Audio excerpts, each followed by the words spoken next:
శివరాత్రి రోజున శివారాధన ఏ విధంగా చేయాలనేది ఈ వీడియోలో చూద్దాం. నా వీడియో కనుక మీకు నచ్చినట్లయితే లైక్ చేయండి, షేర్ చేయండి, సబ్స్క్రైబ్ చేయండి. శివయ్యకు భక్తులంటే ప్రీతి, భక్తులకు శివుడంటే నమ్మకం. అందుకే భక్తులు మహాదేవుణ్ణి రోజు స్తుతిస్తూ నిత్య శివరాత్రి జరుపుకుంటారు. ఆద్యంతరహితుణ్ణి ఎన్నిసార్లు స్తుతించినా తనివి తీరదంటూ పక్షానికి, మాసానికి, సంవత్సరానికి ఒక్కో శివరాత్రి పేరుతో శివుడిని ఆరాధిస్తారు. వాటి అన్నిటిలో విశిష్టమైనది మాఘ బహుళ చతుర్దశి నాటి మహాశివరాత్రి. మరి ఆ రోజు ఏం చేయాలి? శివారాధన చేయడం వల్ల మనకి కలిగే ఫలితాలు ఏంటనేది చూద్దాం. మహాశివరాత్రి పరమశివునికి ఎంతో ప్రీతికరమైన రోజుగా మన ధర్మశాస్త్రాలు చెబుతున్నాయి.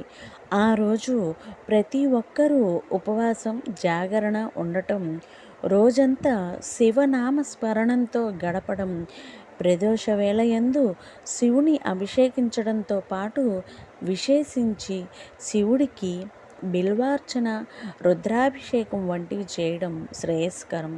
ఉపవాసం అంటే ఉప ప్లస్ ఆవాసం, అంటే శివనామస్మరణంతో శివుడికి దగ్గరగా ఉండటం.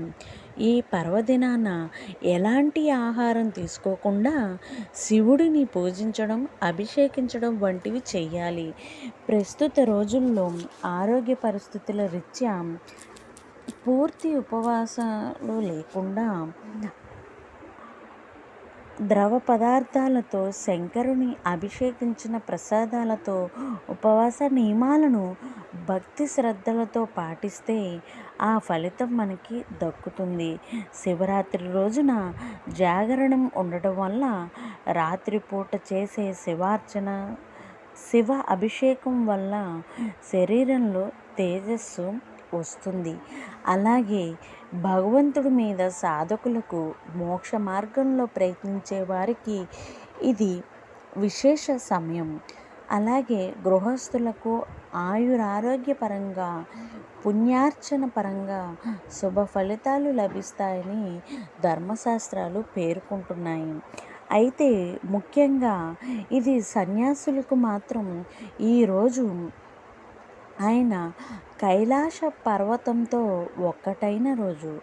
ఆయన పరిపూర్ణ నిశ్చల తత్వంతో పర్వతంలా అయిపోయాడు. కానీ యోగ సంప్రదాయంలో శివుణ్ణి దేవుడిగా భావించరు. యోగ శాస్త్రానికి మూలకారకుడైన ఆదియోగి లేదా ఆది గురువుగా చూస్తారు. ధ్యానంలో ఎన్నో వేల సంవత్సరాలు ఉన్న తర్వాత ఒక్కరోజు ఆయన పూర్తిగా నిశ్చలుడయ్యాడు. ఆ రోజే మహాశివరాత్రి. ఆయనలోని అన్ని కదలికలు ఆగిపోయి సంపూర్ణంగా నిశ్చలుడయ్యాడు. అందుకని మహాశివరాత్రిని సన్యాసులు నిశ్చల తత్వానికి ప్రతీకమైన రాత్రిగా చూస్తారు. ఈ విధంగా శివరాత్రి రోజున శివారాధనలో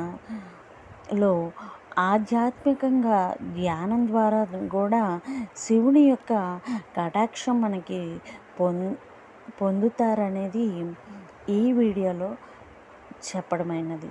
నా వీడియో కనుక మీకు నచ్చినట్లయితే లైక్ చేయండి, షేర్ చేయండి, సబ్స్క్రైబ్ చేయండి. Thank you.